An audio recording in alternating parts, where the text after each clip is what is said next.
Ahoj všichni! Dnes vás vezmeme na virtuální výlet do jednoho z nejkrásnějších a nejrozmanitějších států světa, do Itálie. Připravte se na úžasnou cestu plnou historie, kultury, nádherných památek a lahodné kuchyně. Naše první zastávka je Řím, hlavní město Itálie.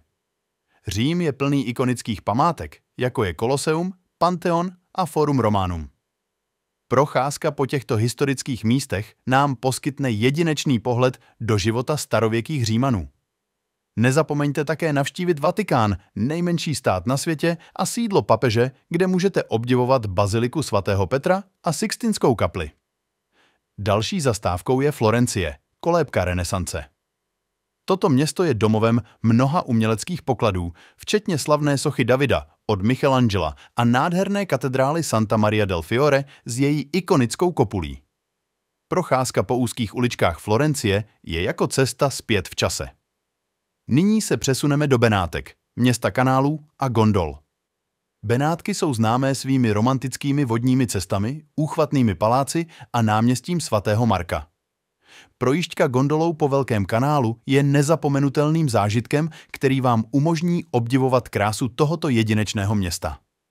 A teď se podíváme na Toskánsko, region známý svými malebnými krajinami, vinicemi a historickými městy. Navštívíme města jako Siena a Pisa, kde můžete vidět slavnou šikmou věž. Toskánsko je také rájem pro milovníky vína a gastronomie, takže nezapomeňte ochutnat místní speciality. Na závěr našeho výletu se podíváme na Amalfské pobřeží, jedno z nejkrásnějších pobřeží na světě.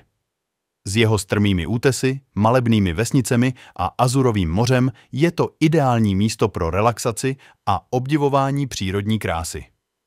Doufáme, že jste si tento virtuální výlet do Itálie užili.